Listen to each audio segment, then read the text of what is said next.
Welcome to Impact Farming, where we introduce you to the people and ideas that will have a massive impact on your farming operation. Brought to you by Farm Marketer. Sit down, start the engine, and let's roll with today's show. Hello, everybody, and welcome back to another episode of the Impact Farming Show. Today, I have a phenomenal guest. I have Jolene Brown joining me. Welcome back, Jolene. Thank you. And you spit out that big word, phenomenal. Good for you, Tracy. Phenomenal. It's one of my favorites. I say it a few times. So I am so excited to have you back, Jolene. And a neat point of reference, when I started the Impact Farming Show, August 8th, 2018, you were my first episode ever. And here we are going into season 3, and you are going to be my first episode again. So wow. But you know what the difference is? Besides being in person, we had to stand you on a tall stool so we could be the same size and show up in the same camera lens, because I'm a long-legged critter from Iowa. You are a tall lady, and here I'm looking pretty tall. So yes, you are. Good job, Tracy. Excellent. So welcome back. I am just so excited for this episode. And for those of you that may not have heard Jolene, I'm sure there's very few people that have not. I want to take a little bit of time and share a snippet of her bio. Jolene is one of those people that I just admire professionally and personally. She's, well, you know, why don't I just go into your bio and tell the audience a little bit more about you. So Jolene Brown is an internationally recognized professional speaker in agriculture. 35 years on the platform, has built a business resulting in numerous awards, 2 books, hundreds of articles, blogs, magazines, columns, and TV appearances. She's also an inductee into the prestigious CPAE Speaker Hall of Fame. And many of us know Jolene from her work as a family business consultant and speaker. She's helped hundreds and hundreds of farm families fix, grow, and transition their business. And you know what? Keen insight, tested management, and leadership tools. And she just has such a result-centered approach. And people often call her the Dr. Phil of agriculture. So that is a little bit about Jolene. And I want to do a special episode with Jolene today. We're rolling into our fall book series.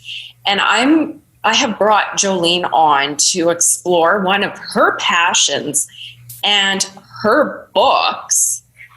First off, women in agriculture being the passion, and her book, Holy Crap, I Married a Farmer. And you know, I own the book. I've read the book twice now, and I chuckle because holy crap, I married a farmer. And those lessons in that book just resonate. So that's a little bit about Jolene. Welcome again to you, Jolene, and I'm excited to dive in. Thank you. You know, I'm just tickled to feature the women in agriculture during this segment. So many times we get focused on the production, which we also need, by the way, but it's the people that make the difference. And what I find for my sisters in agriculture is we don't always have a lot of resources. People to laugh with or commiserate with, people to celebrate with, people to cry with. And I think we need each other very much. And that's why we wrote, Holy Crap, I Married a Farmer. I love it. And it is a great book. So the first question that I want to dive into is pretty straightforward, but maybe going one level deeper. Who is the book married for? Who is the book meant for? Well, maybe you are married and maybe you're not. But what it is, it's so fun when I'm with a group of women in agriculture, and I love to ask them, how many of you grew up on a farm and moved away? Lots of hands come up. How many of you married a farmer and you also are a farmer? So we got 2 of you come with your own assumptions and your backgrounds, and now you're trying to negotiate the way. And then we've got those who swore, I would never marry a farmer. No way. That's you? But then Cupid came with his bow in a tow, and he let that thing fly, and he got you. And before you knew it, you had that shiny ring on your finger. And all of a sudden, you find yourself having to deal with Mother Nature's whims. How about from financial pressures out there? Absolutely. How about being around his or her family all the time? And what about if you just want to break away and do something different, but you feel so isolated, you're there by yourself? Well, I wrote this for our Sisters in Agriculture, but it's not just my words. I've had the privilege to speak at so many Women in Ag conferences, including across Canada. And the joy is they tell me their stories, or they write me their letters, or they call me and they tell me some other things that should be known for our Sisters in Agriculture. And so I wrote the book because what I see after all this that we go through and we're introduced to is we wonder, is it always like this? Am I always going to be by myself here? Or is anybody else going through this? And the purpose of the book is to let you know that you are not alone.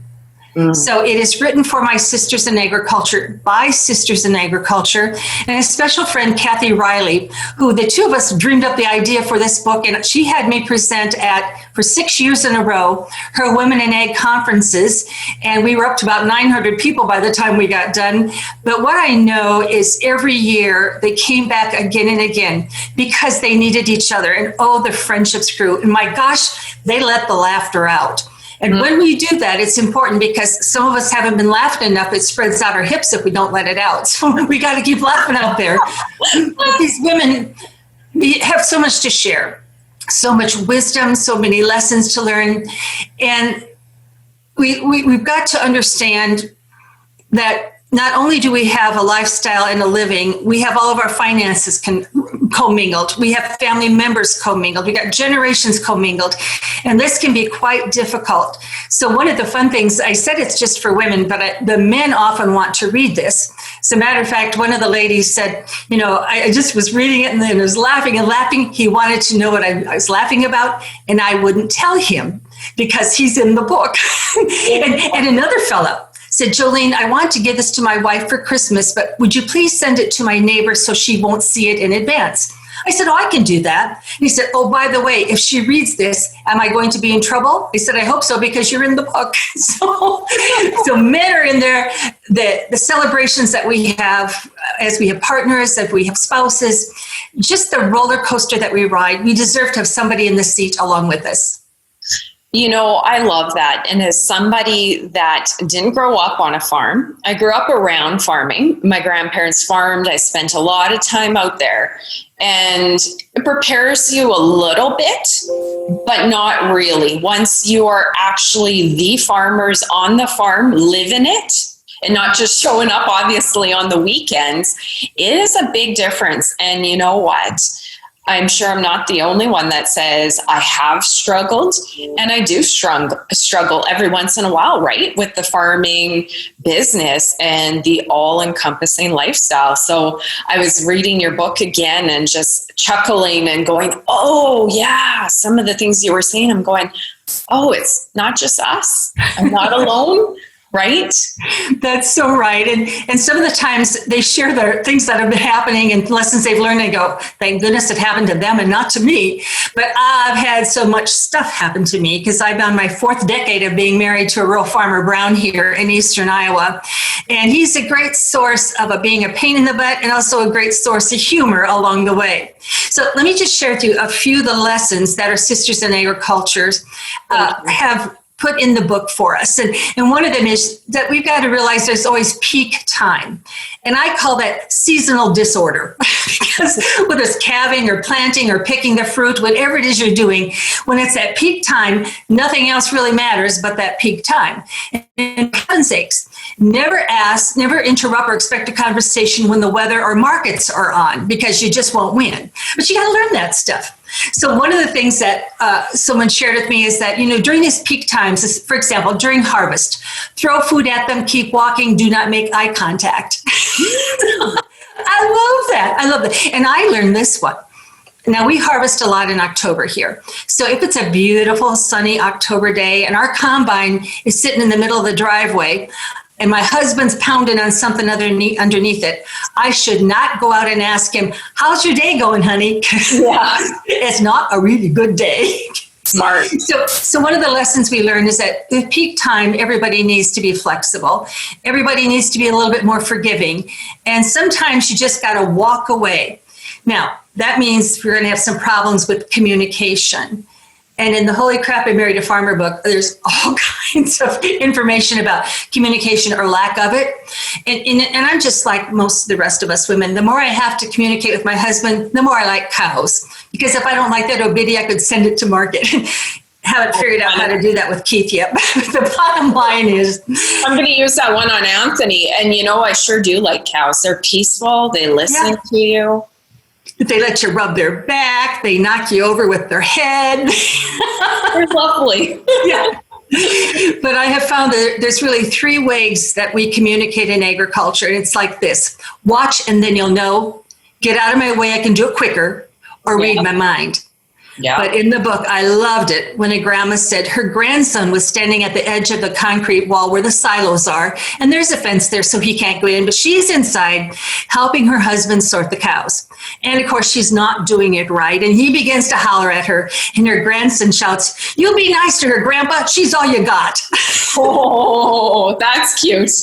It's kind of like when I say to my husband, "Keith, I'm doing the best I can with what I know. And until you start paying me, this is all you're going to get." So you got to know this happens. This happens on the farm and stuff happens. And by the way, if you ever get yelled at, there's nothing that says you can't go to the house. You can't leave and go about your own business. And they learn pretty quick how far they can push and how far they can bend, because I have walked away. We just went through a really terrible storm here in Iowa. It was called the Derecho, and it's 700 miles long. It flattened crops. It bent silos over. It tore grain bins off, and you would not believe the amount of damage. I think they're saying it's $10 billion with a B dollars right now in damage. So I know harvest is not going to be so pleasant around here. So we talked about putting the reel back on the combine and all this kind of stuff. And I said, "Keith, do you remember the last time we had a year when our crop was down? And I am walking on one side of the combine head. Your dad is walking on the other side because a tornado had gone through, and we're trying to make sure there was no pieces of metal or anything walking through. And we had walked along the side of that combine for about 4.5 hours. And I was getting tired. And I finally said to him, "Keith, I married you for better or worse, but this is hell. I'm going to the house." I love your humor. We sisters in agriculture got to do what we got to do. Yes. Now, I've also known when I make mistakes, and I look back, it's funny now. It was not funny then. I miss out on a lot of laughter and celebration. So riding the roller coaster is key. Yeah. Now, another lesson in the book, we're going to be sent after machine parts. And there's a whole section in there that tells you what you need to do if you're the one going after parts, such as ask what size vehicle you need to drive. Oh, yeah. I was getting a bearing and it was a shaft. That's a little tricky to get in the car. Oh. With our cell phone, you take pictures of the piece of the equipment, of the part. I tell my husband, turn on your phone, you answer it if it rings, and don't you turn it off, because sometimes he thinks his phone is there for his use. And I might need him. I make sure he's called ahead to the parts department. Yeah. But you'd be surprised you get there and the questions you get asked, and you just got to roll with the punches. I also have learned that when I go to, we have some great people in the parts department and in our cooperative, I love to take them a little plate of homemade goodies. Now, the minute I walk in, first it's quiet. There's a woman coming in, okay? And then they're all leaning forward. What's she going to say? And then I'll give them a cookie, and I got the best friends who will do anything for me. Nice. And some people think, maybe that's sexist. Maybe I'm trying to appease them. Hey, I'm just trying to get the work done. And I found out that when you like people and they like you, you work a whole lot better together. So these are the kinds of lessons that you learn. How about hand signals? You know how much you and I love technology, Tracy, right? Here we go. Yeah. You've had those too? Mm-hmm. Yep. We've all got this technology. We've got our smartphones. We can be talking. We can be texting. We have radios and all of our equipment. And yet I will be in the tractor. And he is right down there giving me these signals, and I have no ideas what he's saying. So one day he's out there going like this. He's just spinning his hand. I start going like this, like you're crazy. You can only push him so far, okay? But you got to have some fun along the way. Now, the last thing I want to say, no, I was going to say the hand signals I love. Yeah. And I imagine there's more fights about this than anything is backing up trailers. Do you ever get this? Yeah. How close you get? Yep. Well, my husband said to me one time, "Go ahead and come back." He said, "You want me to go ahead or come back? Which is it?" Oh my gosh! But you see how we're enjoying this between ourselves. Yes. Agriculture need to know we go through this, and again, you have to know your limits. How much are you willing to do? Yeah. But at the same time, I hope you can enjoy the journey. Now, the last thing I want to say about communication came in a little note card sent to me by one of the women in agriculture at an event. And I could tell she was a seasoned woman because it was beautiful cursive on the front and back of a note card.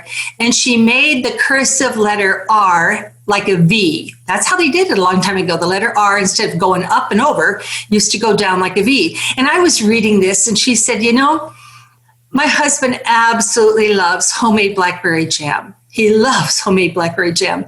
So when the blackberries are ripe and ready, I tell him to get off the farmstead. It's a sticky mess. I don't need his help." And then she said, the minute he goes down the driveway, I get out my cases of Smucker's blackberry jam I had bought throughout the year, put in my sterilized jar, seal it tight. And for the last 50 years, he has no idea he's not eating homemade blackberry jam. Are you serious? Last 50 years. And that chapter, I think, is titled "What They Don't Know Won't Hurt Them." I got to refresh on that one because I often have these ideas about doing canning and all of those kind of things. And up until COVID hit, I have been traveling a lot. But I think that's a new tip for Tracy. Well, here's the next tip for Tracy. Right now, in our area, there are no canning lids, no flats for their canning jars. Oh. Everybody's canning. And right now there's no vinegar. Everybody's making pickle relish or pickles. Yeah. And there's no pickling salt out there. So look around before you buy a bunch of stuff thinking you're going to can it. Now, I freeze a lot of stuff too. But the idea here is that we don't have to do these things. We choose to do these things. And one of the things that I've learned from my sisters in agriculture is don't learn how to do something you don't want to do for the rest of your life. Amen. I think I heard you say that in a presentation. I'm like, she is so right. I'm not going to learn how to do this because then I'll be stuck doing it. And that's right. Not where I need to focus. And there's things I could do and learn how to do, but why? I'd rather have him do it. So I don't know how to do it. That works for me. Does that work for you? Yes. And I'm going to title this episode, "Men, Please Don't Watch." So they don't catch on to our little tricks. There's a whole nother book about what men have to say about us, let me tell you. So, I'm sure. Anyway, so one of the lessons I learned is that during peak times, ride the roller coaster. This too will pass. And if it gets to be too much for you, make sure you reach out for some help. Now, communication is the next lesson. We got a whole bunch of chapters on that. And then I got a section on being raised on the farm. I was recently asked in an interview, or the interviewer said to me, "Oh, I see that you were raised on a farm." And I said, well, I might really say the farm raised me. Now, just think about that, the heritage and tradition that many of them who grew up on the farm, the things they learned, like when somebody said to you, "Don't pet the bull," they meant it. When somebody says the fence is hot, it has nothing to do with the temperature. And my father would often say, "Lick your fingers and see if the fence is working." So I think he was out to get me. But we learned so much from our neighbors and from our growing up on the farm. There's nothing better than finding baby kitties in the haymow or the swing on a tree where you could almost reach the sky.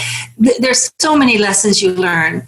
But when you grow up on the farm, I hope that you look to see who goes down the road. Because right now, we need this more than ever, and that is we need to neighbor.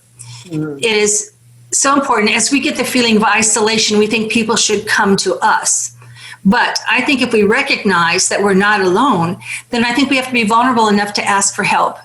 And I loved it when a new daughter-in-law from another state gave me a call and she said, does it always have to be like this? That was her question. Does it always have to be like this? And so I began asking her, well, what is this? And I was listening and I listening. And I said, hey, you need some neighbors. Here's what I want you to do. I want you to call a neighbor and I want you to ask her that question. Say that he's driving you nuts, or this weather's driving you nuts, or the markets are driving you nuts, and ask her, does it always have to be like this? And you know what that neighbor said? Hey, I'm going to call 2 more neighbors. We're going to come to your house. Do not clean and do not cook. We just want to come and see you. And you know, they started doing this, and now they do it about once a month. They go to each other's houses and they laugh and they commiserate and they share ideas and they go home and do what they have to do. That's amazing. Yeah, you need to learn how to neighbor. Now, I have some wonderful neighbors who are getting up in years. One's 90 and one is in the mid 80s. And I end up taking them a lot of food and stopping in there. They love garden produce. Now, Frank, who's 90, we live on one hill, go through the valley, up the other hill, and I can actually see his little farmstead. And I will watch him go to the mailbox, and if he doesn't go back, I don't see somebody going back, especially in the winter. I'm driving up there to make sure he didn't fall. But I love Frank. He's hard of hearing. And so when I go to take him something, I have to knock on all the windows around the house till I find out what room he's in. Oh, wow. And then he opens the door. Now I have a key, so I can get in now. And then I go in. And we talk, and he has one of these digital picture frames, I think they're called. It's when the pictures rotate automatically from one to the other on a very small frame. Oh, yes, yeah. And I have listened to the stories over, and I can tell you the next picture and over again, because here's what happened. His wife, Margie, died the day after Christmas. And he was so very lonesome. And I look at the pictures of Margie, and when they go on the trail rides, when they go on vacation, and the flowers that she had, the things they did as a family. We listened to the stories over and over again. And then he said to me one time, he said, you know, Jolene, I need you to do something for me. And I said, what's that, Frank? He said, well, you know, Margie died. I said, I know that. And he said, we had her cremated. I said, I'm aware of that. He said, I have her ashes in there on the dining room on the shelf. He said, so here's what I need you to do. When I die, I'm going to be cremated too. And I want you to mix up our ashes. And then I want to have you take them to South Dakota, where we used to go trail riding, and spread our ashes.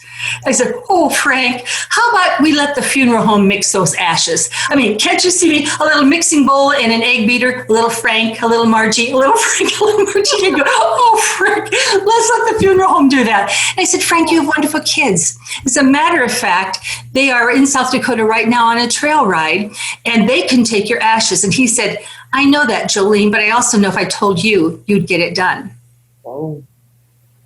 So now every time I see it, he goes, and don't you forget, and don't you forget. So what does it mean? Great person, such a great neighbor. I love how you put so much focus on being a great neighbor.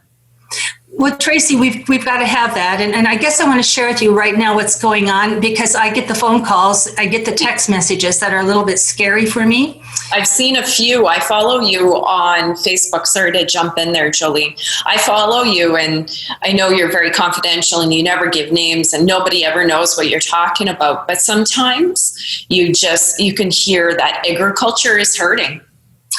It really is. And with the COVID also happening at the same time, and with our storms or with roller coaster or global markets, we have so much risk, and we ride such a roller coaster. There seems to be so much out of our control. Well, here's the challenge, Tracy. Right now, everybody is looking for things they can control. And one of my concerns is they begin to control the people around them. And sometimes not in the best positive or productive way. When I had a call from a woman in one of my sessions, and this is like 3 years ago, but on my handout is my phone number. And by the way, when that phone rings, it rings in 3 phones in the office, the bathroom upstairs, our bedroom, the kitchen, the basement, and the shop. Wow. Because I've had suicide calls. And I really want a human being to answer that phone. So the phones are ringing. And I answered the phone, and I said, and how are you doing?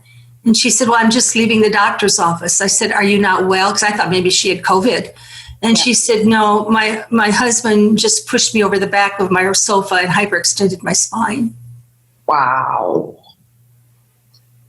I've also had someone who called and I get the message, help, please help, can you help me? Well, her message on the phone was, I need to talk to somebody. I don't have anybody else to talk to. And I'm in the basement on my way to mow the lawn. Okay, well, there's more important things than mowing the lawn. So I started listening. And after about a half hour, I said, how about if we rearrange a longer time tomorrow where just you and I can visit on the phone? And she said, oh no, I can't talk to you tomorrow because my husband will be here. And if he knew I was talking to you, he'd be very mad. And I said, are you safe? And she wasn't. You know, I am so fortunate, but also so oblivious to how much sometimes people need connection, and sometimes how much other women are out there and not as fortunate as I am. Wow. Yeah, and this is what I mean by neighboring. You don't always have to wait for an invitation, but I was doing a video blog outside. I was using our cornfield as the backdrop, and I'm just talking on I have my iPad and the tripod, and I'm giving the message, and all of a sudden, a horn goes off. It's our neighbor going down our gravel road. Now, we don't get a lot of traffic, but here's a neighbor, and he's honking on the horn. And I said to the people who are going to be watching this, just a minute, I'll be right back with you. And I waved to my neighbor, and I said, you know, had I not done that, he would have pulled in here and made sure I was all right. Wow. See what it means to neighbor. You can find excuses to stop in. And I've said this as I worked with a bunch of agronomists for a seed company. I said, you know, I don't know whether you need to stop in or not, but please do. Our farmers need to talk to somebody else. So wear your mask. You're going to be 6 feet away, and go in and right now listen to the commiseration of what's going on in our fields. But around the globe here, there's so much happening. I think that we need to see another human being right now. And I think that salespeople, you also have to train them a little bit, because I'm going to say you're going to be asked the one question I am asked all the time. And the question is this: when is this going to all be over? Oh, when is it? I get that. When is it going to be over? And I have to say to them, gosh, I wished I knew. I don't know I don't know when it's all going to be over. This is really a hard time, isn't it? What's the most difficult part for you? And then I listen. I let them tell me their stress, what's going on. Again, it doesn't take much to ask that question and in that way, but I think you'll find when you learn how to neighbor, it doesn't have to be the person next door, by the way. It could be somebody else that you're meeting. Sometimes at the grocery store, I'll say to somebody, in case you can't tell it, I just gave you a smile, because my mask is on, right? And I know you can get masks with smiles on them, but I don't have one of those. So you just reach out. And women in agriculture, I think we really need this type of friendship. I think we need to reach out. And then I think we need to know that when you work with different generations, you maybe have a generation that, quote, didn't have friends. They didn't have social network. They didn't have all this stuff. And so they're plugging away, working very hard and doing what they do every day. But then they might have another generation that comes in with a whole different type of communication and expectations. And it is not easy. Here's an example. It's in the book. My father-in-law is in his 90s. He is still driving. Now, I didn't say he should be, but he goes from assisted living to the farm. That's the only place he drives. And he comes a lot, especially during planting and harvest. So a year ago in the planting season, we had so much rain. I mean, it was nonstop wet. And so he pulls in, and of course he comes in the driveway, he honks on the horn. We all come running because he's not going to get out of the car, but we have to go see him. So I'm the first, Dad, how you doing today? Oh, pretty good, pretty good. He said, what's Keith up to? Is he out there planting corn? I said, oh no, Dad, we had 4 inches of rain. It's too wet. He's not planting corn. And Dad said, well, you better tell him it ain't going to grow in the bag. Well, I'll do that, Dad. I'll tell him that. I did not give him that message. I'm sure Keith would really appreciate that right at that moment. I have a quick question for you, yes. Jolene. And I'm sure everybody's a little bit different, and it's probably based on personality types as well. But do you find different generations are a little bit different? I have found in Anthony's parents, they were real social butterflies. They went out and visit a lot, the neighbors, strong connections. And maybe it's just Anthony and I, and we work too much. I don't know, but I often wonder if this next generation, my generation, has just gotten a little busy, and then the technology, we've forgotten about the in-person connection. Do you find that, or is that just me? Oh, no, I find that a lot. We have some people who want to talk and meet, and we have others who want to text and tweet. Yes. And then we're trying to work well together, or we're trying to understand each other. But I guess I want you to hear something from me, and I have to say this a lot in my speeches. In the deep dark of the night, it's not how many acres you have, how many critters you have, what kind of color machinery you have. It's not how many technology and texts and friends you have on Facebook. It's going to be the people in the deep dark of the night that make the difference. Isn't it? And to have that sense of purpose and wholeness and wellness, I think requires people. Now, please understand, my husband can get by with 2 friends. I mean, real friends. He's got a lot of quote friends, but 2 real friends. I have a lot of real friends. Some of them are states away, and like, Tracy, I could just call you and you dump what you're doing and we'd have a chance to catch up. That'd be great. I could laugh with you. We could brainstorm together. But that's me. That is not my husband. Right. He's really okay being on his own. I'm not.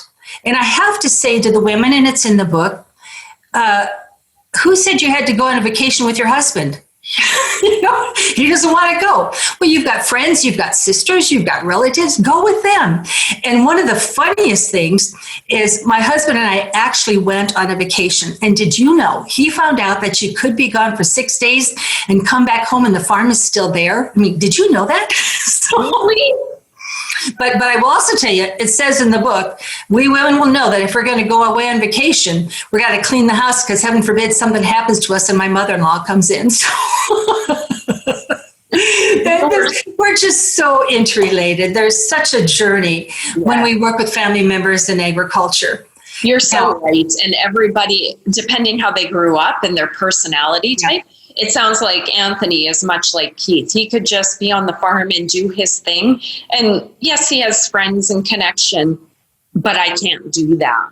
I need just like, and sometimes I even forget it, Jolene. I want to hop in there really quick because I can just do my thing. Don't need a lot of connection. I'm definitely very extroverted, love connecting with people, but I can get pretty nose to the ground and get it done. This past weekend, my aunt invited us out to the lake. Mm-hmm. And sure enough, it was supposed to be a relaxing weekend. We don't get together that often.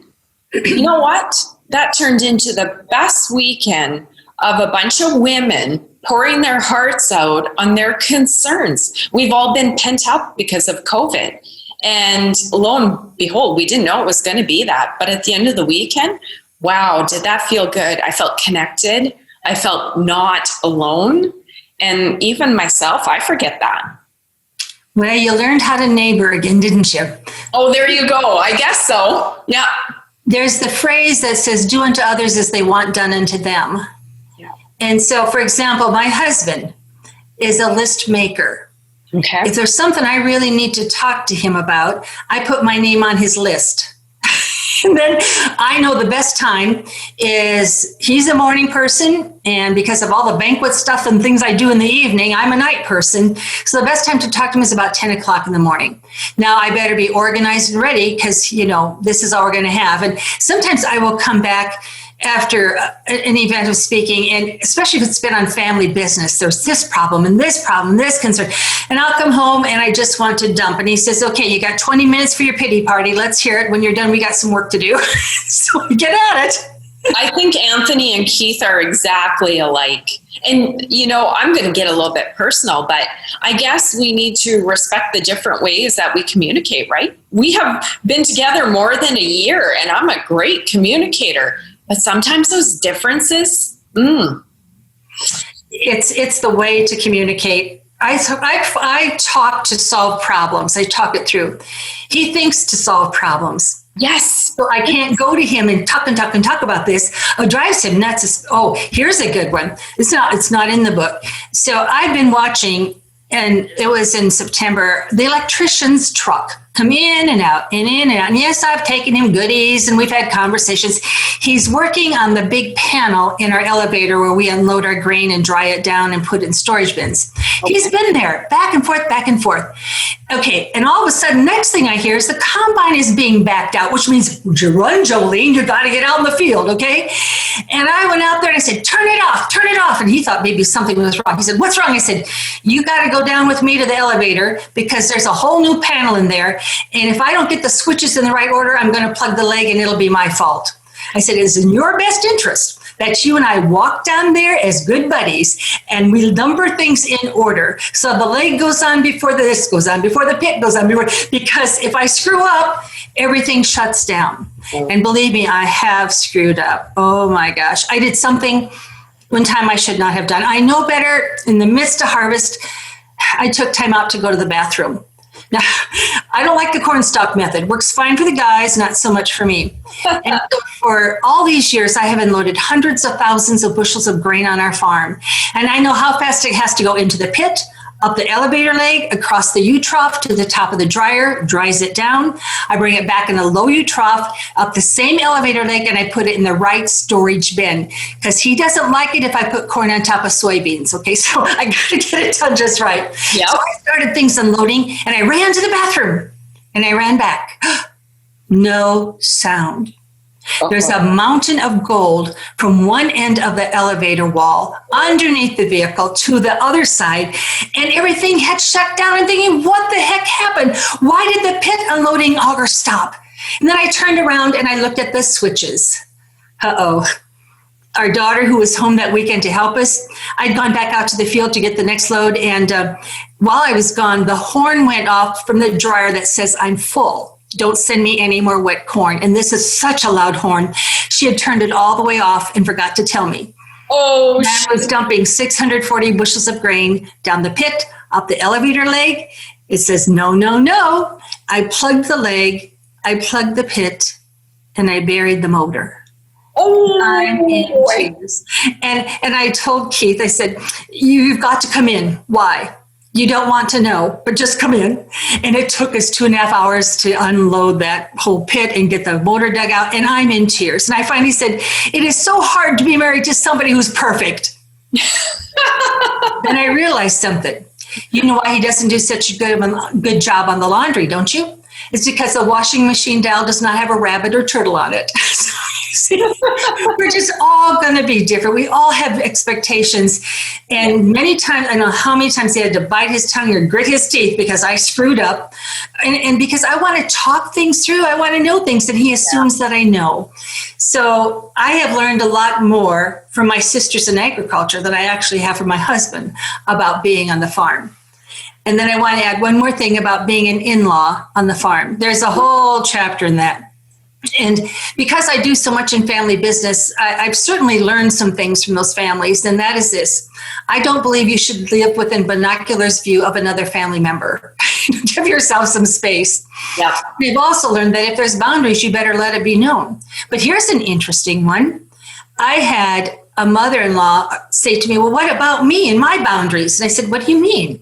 She said, well, I know what my daughter-in-law expects, what I can do, what I can't do, how many times she wants me to see the kids, what we're going to do together on Sundays. I know her boundaries. But here's what happens. I can be in my home, 7 o'clock at night. I can be watching my favorite TV show. And here comes the kids. And they open the refrigerator. They take out all the food they want to eat. They change the channel on the TV and they sit down. Oh, no. She said, what about my boundaries? Yeah. I said, well, have you told them? She said, no, if they just would ask, it would be fine with me. But they're making assumptions along the way. So here's an assumption I learned from a young daughter-in-law, and it's in the book. She said, be careful. If you write a racy note to your new husband and you put it in his lunchbox. She said, I had no idea that on this farm, not only do they exchange vehicles, they exchange lunchboxes.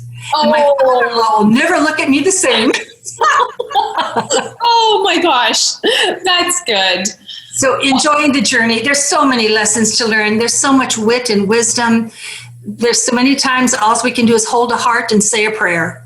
But we've got somebody to do it with, because as Sisters of Agriculture, we are not alone.